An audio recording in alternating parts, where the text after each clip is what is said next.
Hello everyone. सबसे पहले आपका स्वागत है आपके अपने यूट्यूब चैनल पे। तो दोस्तों, हम यहाँ एजुकेशन फील्ड से जुड़ी हुई इम्पोर्टेंट अपडेट्स आपको शेयर करते हैं। तो चलिए स्टार्ट करते हैं। जैसे कि आप देख सकते हो, वेस्टर्न रेलवे रिक्रूटमेंट 2021 नोटिफिकेशन जारी किया गया है। ये सीधी भर्ती का नोटिफिकेशन है। इसका मतलब है कि यहाँ पर डायरेक्ट वॉक इन इंटरव्यू होंगे। इसकी डेट भी इन्होंने मेंशन की गई है, 21 जून 2021। तो इसी चीज़ को और भी अच्छे से समझने के लिए हम देखते हैं ऑफिशियल नोटिफिकेशन। तो गाइस, इस वीडियो को एंड तक देखिएगा ताकि सारी चीज़ें आपको अच्छे से समझ में आ जाए। तो चलिए देखते हैं। तो जैसे कि आप देख सकते हो, ये ऑफिशियल नोटिफिकेशन जारी किया गया है वेस्टर्न रेलवे की तरफ से। चलिए देखते हैं। Notification for engagement of paramedical nursing staff in medical department on temporary basis. तो यहाँ पर पैरामेडिकल नर्सिंग स्टाफ के लिए वैकेंसी आई हुई है मेडिकल डिपार्टमेंट में, लेकिन ये वैकेंसीज टेम्पररी बेसिस पे होगी। तो आगे देखते हैं। यहाँ हम आपको जो भी इम्पोर्टेंट चीज़ें हैं उन्हीं को बताएंगे। तो जैसा कि आप देख सकते हो, एक टेबल फॉर्मेट आपको दिया हुआ है जिससे आपको चीज़ें क्लियर समझ में आ जाएं। इन्हीं चीज़ों को हम एक एक करके देखते हैं। तो पहला है आपका कैटेगरी। तो यहाँ पे जो इन्होंने मेंशन किया हुआ है वो है स्टाफ नर्स के लिए वैकेंसी आई हुई है। दूसरा है टोटल वैकेंसीज। इस पोस्ट के लिए कितनी वैकेंसीज आई हुई हैं? तो टोटल जो वैकेंसीज है वो है आपकी 18 वैकेंसीज, जिसमें सभी कैटेगरी के लिए अलग अलग वैकेंसीज अलॉट की गई हैं। जैसे कि आप देख सकते हो अपनी स्क्रीन पे, एससी के लिए 3 वैकेंसीज है, एसटी के लिए 1 वैकेंसी है, ओबीसी के लिए 5 है, यूआर के लिए 7 है, ईडब्ल्यूएस के लिए 2 वैकेंसीज हैं। टोटल जो वैकेंसीज हैं वो आपकी 18 वैकेंसीज आई हुई हैं। नेक्स्ट देखते हैं। एज क्राइटेरिया इन्होंने सेट किया हुआ है 20 से 40 ईयर्स के बीच में एज क्राइटेरिया है। 30 से 40 साल अगर आपकी एज है तो आप अप्लाई कर सकते हो 30 से 40 के बीच में। नेक्स्ट आपको देखते हैं, रेम्यूनरेशन बताया गया है यहाँ पे, मतलब सैलरी।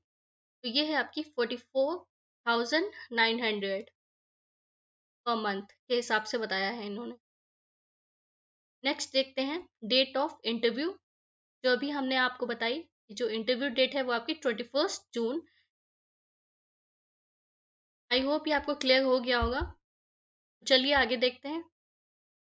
एज रिलैक्सेशन इन्होंने बताया हुआ है सेकंड पॉइंट में आपके, इसमें 5 years for SC/ST and 3 years for OBC।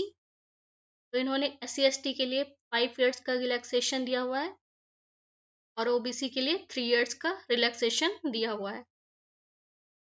Next point देखते हैं, educational qualification, age and consolidated remuneration.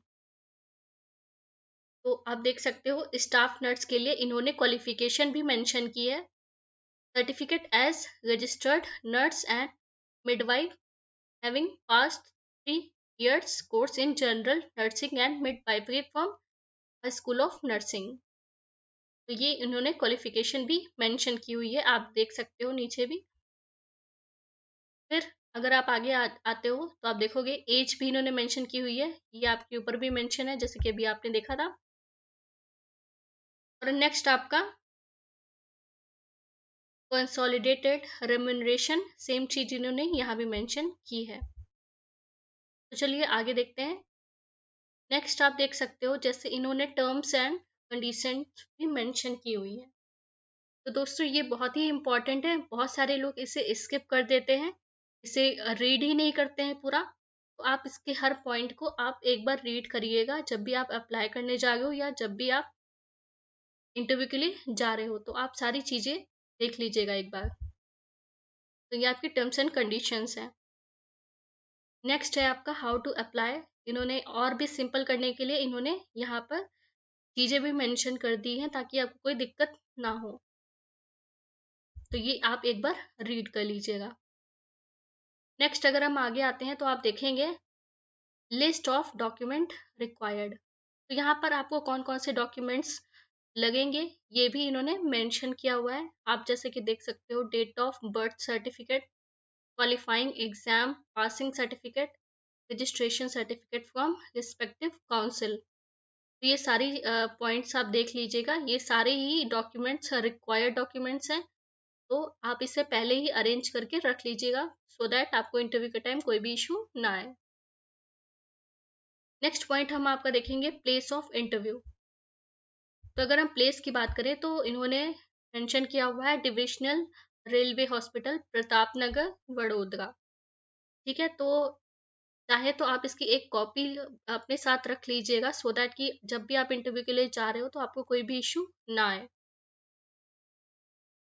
Next हम देखते हैं टाइम ऑफ इंटरव्यू। इन्होंने टाइमिंग्स भी मेंशन की हुई हैं इंटरव्यू की, from 10 AM to 5 PM on the date of interview. तो जो इंटरव्यू की टाइमिंग है वो 10 बजे से लेकर 5 बजे तक चलने वाली है, तो ये आप ध्यान में रखिएगा। नेक्स्ट आपका देखते हैं रजिस्ट्रेशन टाइमिंग। ये इन्होंने मेंशन किया हुआ है 9 बजे से 12 बजे on the date of interview. तो जैसे कि आप देख सकते हो इंटरव्यू की जो टाइमिंग रखी गई है उन्होंने मॉर्निंग में 10 o'clock रखी है, और जो रजिस्ट्रेशन की टाइमिंग इन्होंने रखी है वो 9 o'clock रखी है। तो 1 घंटा पहले ही रजिस्ट्रेशन स्टार्ट हो जाएंगे और ये रजिस्ट्रेशन आपके 12 बजे तक होंगे। आई होप ये सारी चीज़ें आपको क्लियर हो गई हैं, सिंपल सी चीज़ें हैं, बट आपको बहुत ही ध्यान में रखना है ये सारी चीज़ें कि अगर कोई भी मिस ना हो। बाकी अगर आप नीचे आओगे तो नोटिफिकेशन में और भी चीज़ें मेंशन्ड है, जैसे कि आप देख सकते हो एप्लीकेशन फॉर्मेट दिया हुआ है इन्होंने।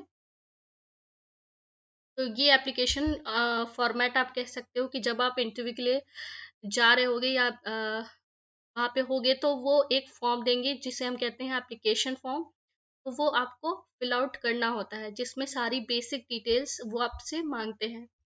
जैसे कि आप देख सकते हो नेम ऑफ कैंडिडेट, फादर्स या हस्बैंड नेम, तो ये सारी चीज़ें आपको मेंशन करके उन्हें देना होता है, और साथ ही साथ आपको फ़ोटो भी देनी होती है यहाँ पे, जैसे कि आप देख सकते हो।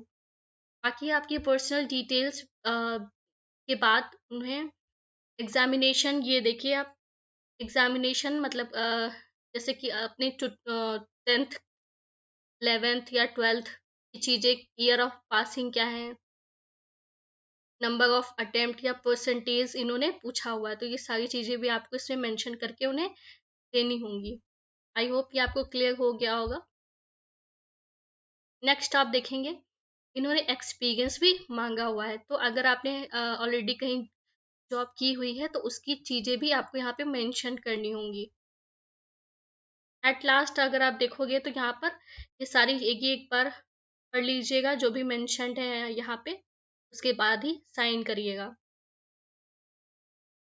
तो आई होप ये आपको क्लियर हो गया होगा, सिंपल सा फॉर्मेट है ये, आपको अभी नहीं, ये आपको जब आप इंटरव्यू के लिए जाएंगे तो आपको सबमिट करना होगा। इन्होंने एक कॉपी इसलिए दे दी है सो दैट अगर आपको कोई भी वहाँ पे इंस्टेंट इंफॉर्मेशन चाहिए तो आपको पहले से पता हो कि ये इंफॉर्मेशन हमें चाहिए होगी ऑन द स्पॉट, तो आपको कोई भी इशू ना आए, तो उन्होंने जनरली अटैच कर दिया है इस फॉर्म के साथ। तो नेक्स्ट देखेंगे आप, नेक्स्ट जब आप नीचे आएंगे तो आप देखेंगे यहाँ पर एक फॉर्म दिया हुआ है, form of caste certificate for SC/ST। तो SC/ST के लिए इन्होंने एक फॉर्म मेंशन किया हुआ है, इसे आपको फिल करके सबमिट करना होता है। जो भी SC/ST कैटेगरी से बिलोंग करते हैं ये सिर्फ उन्हीं के लिए है, और किसी को नहीं करना है, सिर्फ SC/ST वालों को ही ये फॉर्म फिल करके सबमिट करना होता है। आई होप ये आपको समझ में आ गया होगा, एकदम सिंपल सा फॉर्म है, बेसिक डिटेल्स इन्होंने मांगी हुई हैं आपसे। तो जब आप नीचे आओगे तो आप देखोगे OBC के लिए भी एक सर्टिफिकेट इन्होंने मेंशन किया होगा, ये देखिए। तो ये जो सर्टिफिकेट है ये OBC वालों के लिए है, और ये जो आपने ऊपर देखा ये SC/ST वालों के लिए है, और ये जो है वो आपका OBC वालों के लिए है। तो ये आपको फिल आउट करके सबमिट करना होगा। तो अभी के लिए ये है कंप्लीट नोटिफिकेशन जो कि जारी किया गया है वेस्टर्न रेलवे की तरफ से। आई होप ये सारी चीज़ें आपको क्लियर हो गई हैं। जैसे कि आप देख सकते हो,